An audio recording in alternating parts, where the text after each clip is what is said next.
The home we purchased 1.5 years ago, 1928 mansion in Pennsylvania, built by an industrialist and banker for his wife as a country house wedding gift. Unfortunately, it had not been lived in for approximately 35 years when we bought it. No sewer or running water.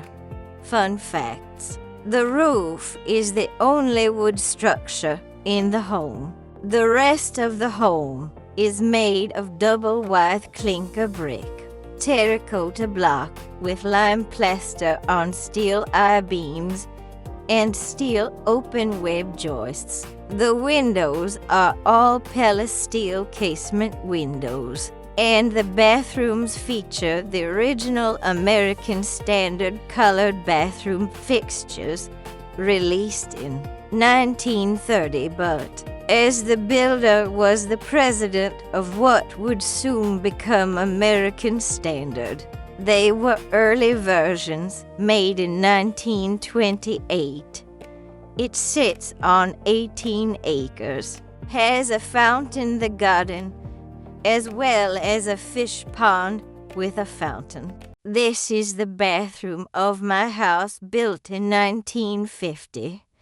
I am only the second owner in 74 years. The walls are a glass tile called vitrolite, which was popular in the Art Deco period. The tile color is jade with black trim. It was remodeled in 1963, which I know because the cabinet maker signed a drawer. But the previous owner didn't he remove the tile in favor of something more modern, and I am grateful for that. The cabinet maker also built my kitchen cabinets and signed those too. I absolutely love this tile, and while I've made a few updates over the years, I'd never remove it. I cracked a tile when replacing the shower hardware about 10 years ago, and miraculously found a stockpile of it about 3 states away. It wasn't a perfect match, and incredibly expensive, $150 for an 18 by 22 piece, but close enough that it's hardly noticeable. Asterisk edited to include the original glass shower doors. I see many posts where people are looking for farmland, but it's way too expensive. I found my land at the county tax auction. In Michigan, you get a deed, and there is no redemption period for the prior owner. I was able to buy 16 acres for $5,180. Former owner was a developer who wanted to put in a subdivision but was denied, so he walked away from the property update. I looked at my deed, and with county fees, it was $5,600 in total. In Michigan, tax land is sold at the minimum bid for past owed taxes to the highest bidder, i.e. public auction. If it does not sell at the first auction, it goes to a second auction where the minimum bid starts at $100. Michigan did away with their redemption period after the tax sale a few years back. Again, this is Michigan. I cleared 9 acres for planting over a 3-year period. I recently purchased 6 acres off the neighbor and legally combined it with my land. Good deals are out there. Don't rule out tax sales for unpaid property taxes. Please know that every jurisdiction in every state forecloses on properties because people don't pay their taxes. Each one also has a way of disposing of their properties, usually through an auction. It varies state to state. You will read many comments to this post where others have done this. It's encouraging. You will also see where links are for various states' websites dealing with this issue. You just have to find yours and figure out the system. Read the comments. Don't confuse this with mortgage foreclosures, which do have a 30, 180, or 365-day redemption period. Also, just take a drive in the country, and if you find property that looks overgrown or abandoned, go to the local assessor and see who owns it and contact them. Many of these neglected places are unwanted properties, or someone inherited it and is waiting for the right person to come along and buy it. You must do your own legwork and research. Most of the information is located within your county or local municipality buildings. Most of it's online, and most public places, like the Assessor and Register of Deeds, have a public computer. And there are many owners who want to help others get a home and may be excited for you to own the property.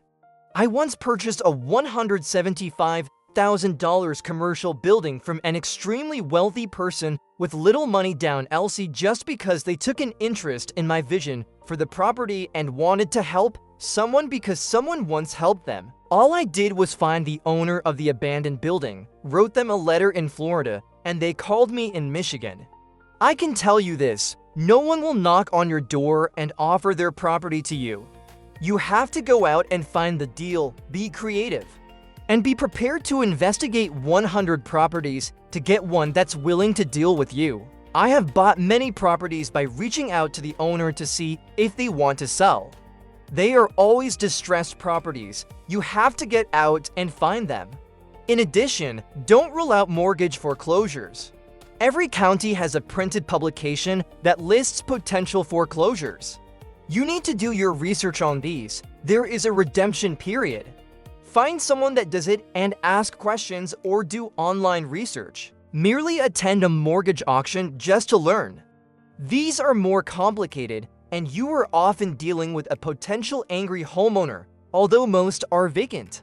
Not only are there local mortgage foreclosures, but there are also federal ones. HUD is an example.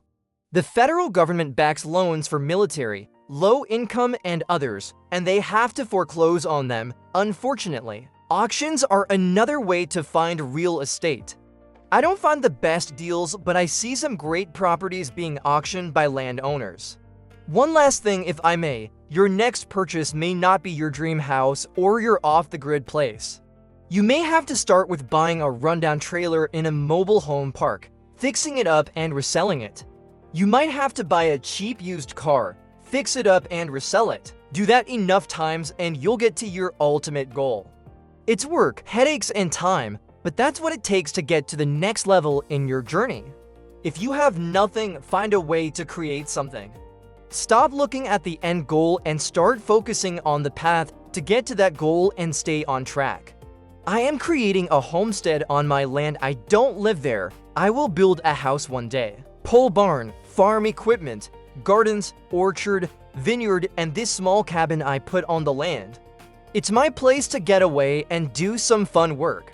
Runs off partial solar and a generator with an outhouse. I hope this helps someone find hope that buying land is still possible and can see that calling a realtor is not your only option. By the time land is in the hands of a realtor, it is priced at market value. I was told this by someone wealthy when I was in my mid-20s. By land, they aren't making any more of it. And just so it is clear, this land used to be one-half farmable land, but was overgrown and I had to clear it. That took me 3 years of cutting down trees and pulling out stumps. I put up the pole barn, cabin, orchard, garden, and water source. I did not buy it with these items. And I am just making this post so others can see that you have to be creative to get incredible deals on real estate. This is not an easy process and requires investigation and possibly physical law, though you do get a place. Most of this land has been neglected for a couple of years. It's just a couple of ways to buy property in a non-traditional manner. Read the posted comments and you'll see I'm not the only one. Many people who commented talk about their great finds. And for me personally, I am not trying to live off the grid. I consider myself more of a homesteader.